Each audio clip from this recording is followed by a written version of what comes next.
O flash das câmaras explodiu no preciso momento em que os meus lábios tocaram os de Sofia. Em segundos, a imagem estava em todo lado, redes sociais, sites de notícias, até nos ecrãs das televisões das cafetarias de Lisboa. Ana Silva, diretora de marketing da maior agência da cidade, revelada como lésbica em Beijo Apaixonado, diziam os títulos. O meu telefone começou a vibrar sem parar. Mensagens da minha chefe, dos colegas, da minha mãe de uma aldeia no Minho. Ana, o que é isto? Vem para casa imediatamente. Eu estava no evento de lançamento de uma campanha importante, um jantar elegante no centro de Lisboa, no Hotel Avenida Palace, com luzes douradas a refletir nos espelhos antigos e o cheiro a vinho do Porto no ar. Sofia, a minha namorada há 2 anos, tinha vindo como minha acompanhante amiga. Mas naquela noite, cansadas de esconder, decidimos ser nós mesmas. Um beijo rápido, discreto, ou assim pensávamos. Agora tudo desmoronava. Saí do evento a correr, o coração a bater tão forte que parecia querer saltar do peito, e encontrei Sofia à espera no táxi, os olhos já vermelhos. Ana, o que vamos fazer? Perguntou ela com a voz trêmula, apertando a minha mão como se fosse a última vez. No dia seguinte, entrei no escritório como se caminhasse para o cadafalso. O prédio moderno na Avenida da Liberdade, com as suas janelas de vidro que refletiam o sol de outono, parecia-me agora uma prisão. A chefe chamou-me ao gabinete. Ana, a empresa não pode associar-se a este tipo de escândalo. Os clientes conservadores estão a cancelar contratos. Temos de te suspender temporariamente. Suspender? Era o código para despedir. Aos 32 anos, com uma carreira construída tijolo a tijolo desde que saí da aldeia de São João da Pesqueira para estudar em Lisboa, tudo por causa do amor. Os colegas evitavam o meu olhar nos corredores, sussurrando atrás das portas. Um deles, o Miguel, que sempre fora amigável, virou a cara quando passei.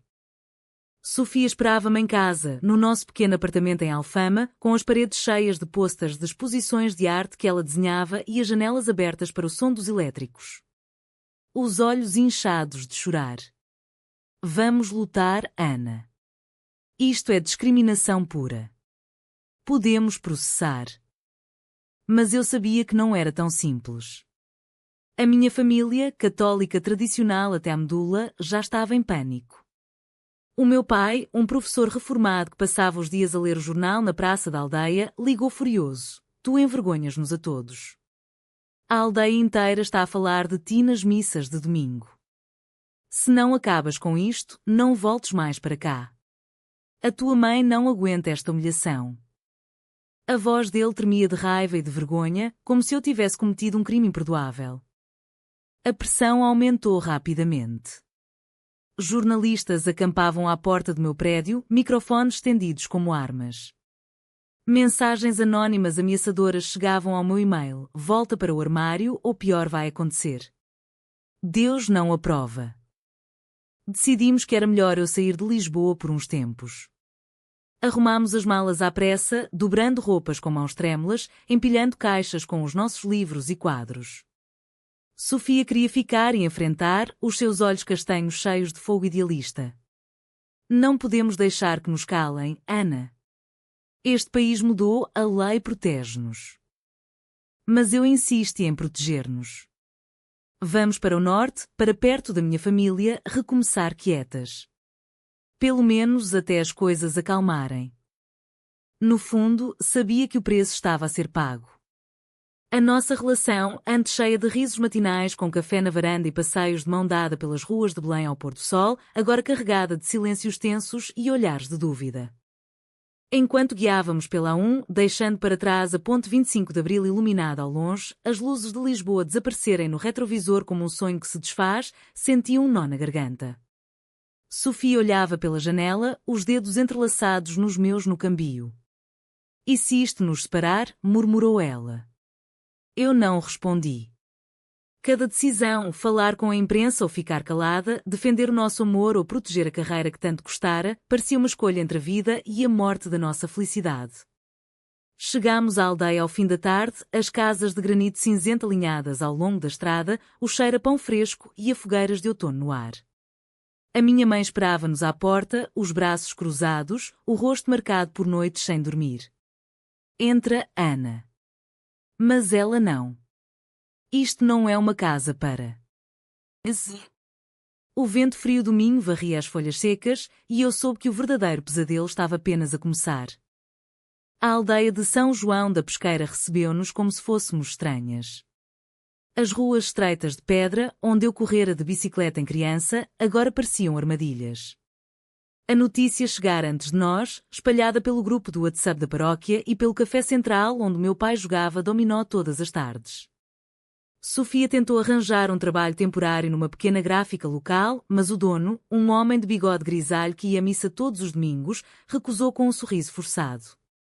Desculpe, menina, mas aqui as coisas são diferentes. Não queremos problemas com a clientela. Em casa, as noites eram um campo de batalha silencioso.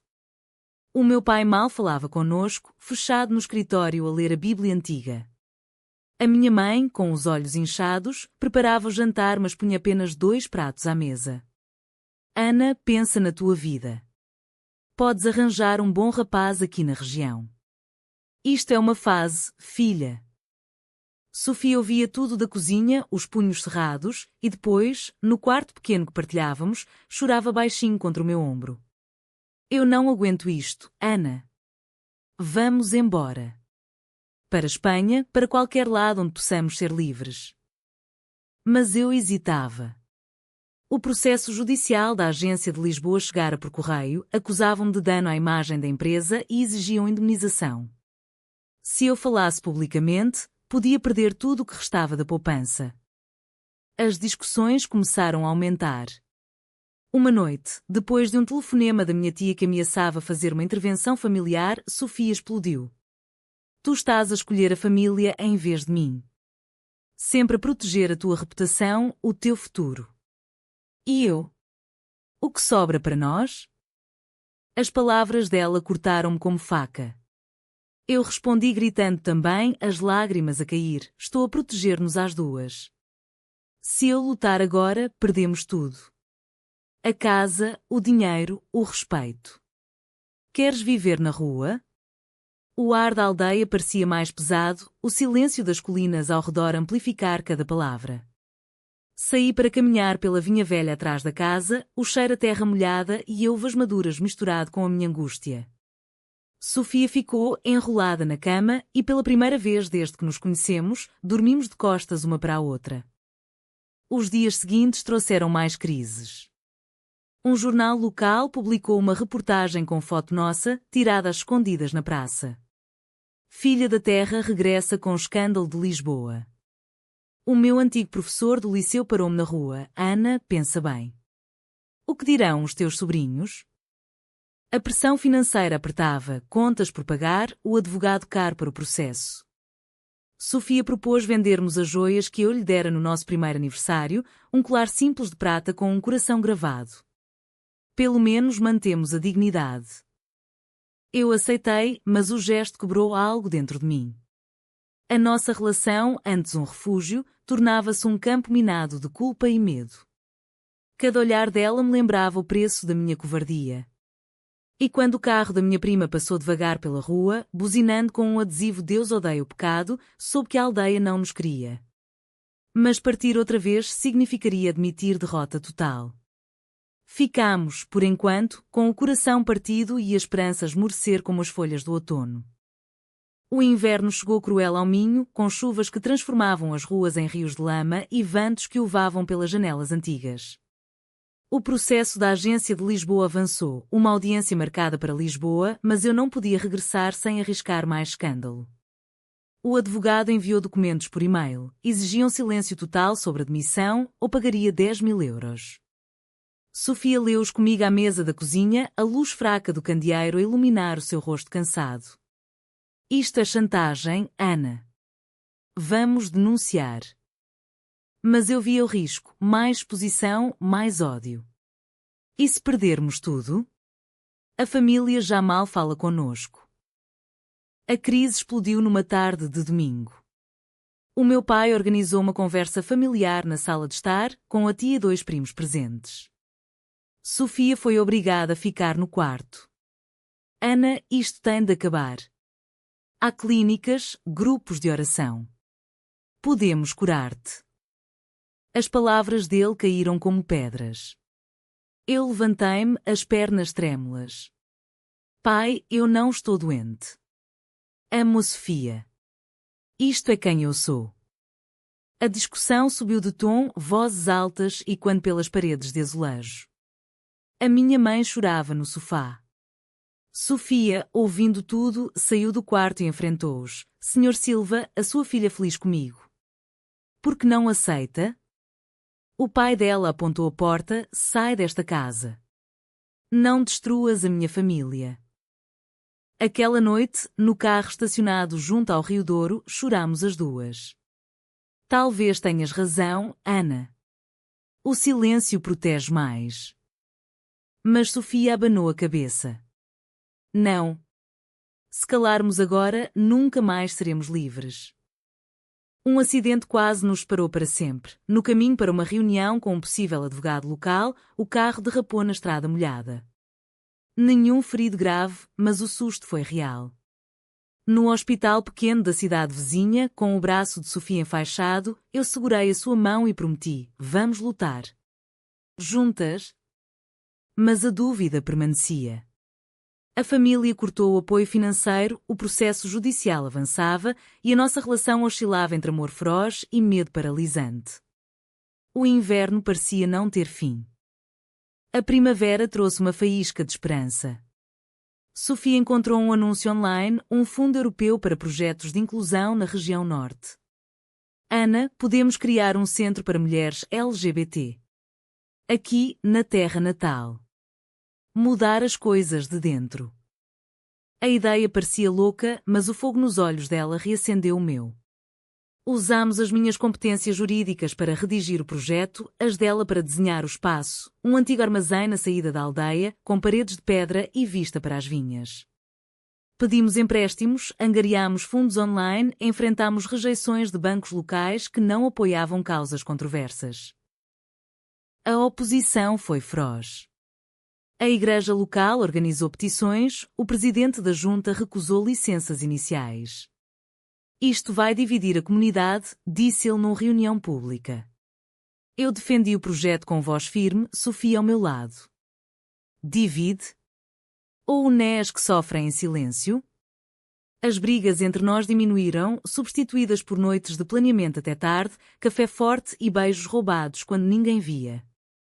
Mas o custo era alto. A minha mãe ligou uma vez, chorando, Ana, para com isto. Vais perder-nos para sempre. Sofia apertou-me a mão. Escolhe, amor. Eu ou o medo? Escolhi nós. O verão trouxe o clímax. A audiência judicial para a aprovação do centro lutou o Tribunal de Viseu. Jornalistas nacionais vieram, câmaras a filmar. A família apareceu no fundo da sala, o pai de cabeça baixa. Testemunhei horas, contando a nossa história sem floreios, o escândalo, o exílio, o preço do silêncio. Sofia falou da arte como resistência. O juiz ouviu, o público murmurou. No final, a licença saiu por pouco. Mas na noite anterior à inauguração, uma pedra partiu a janela do centro, com uma nota: volta para Lisboa. Sofia ficou ferida no braço, sangue na camisa. No hospital, eu decidi: vamos inaugurar amanhã. Com ou sem eles. O dia da inauguração amanheceu claro, o sol dourado sobre as vinhas do Minho. O centro, pintado de branco e arco-íris discretos, esperava na praça. Cerca de 30 mulheres vieram, de Lisboa, do Porto, da aldeia mesmo. A minha mãe apareceu sozinha, sem o pai, os olhos hesitantes.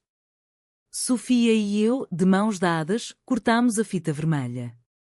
O aplauso foi tímido ao início, depois forte. Bem-vindas, disse eu ao microfone, a voz firme pela primeira vez em anos. Sofia beijou-me ali, à vista de todos, um beijo simples, puro, cheio de cicatrizes e vitória. A aldeia não mudou de um dia para o outro, mas algo quebrou. Algumas vizinhas vieram cumprimentar. O pai ainda não fala, mas a mãe mandou um vaso de flores. O centro já tem grupos de apoio, workshops de arte. O preço foi alto, empregos perdidos, família rachada, noites de terror. Mas aqui estamos, vivas, inteiras. O amor resistiu. Será que o silêncio protege verdadeiramente ou o preço da coragem é o único caminho para a liberdade verdadeira? Verdadeiro ou falso?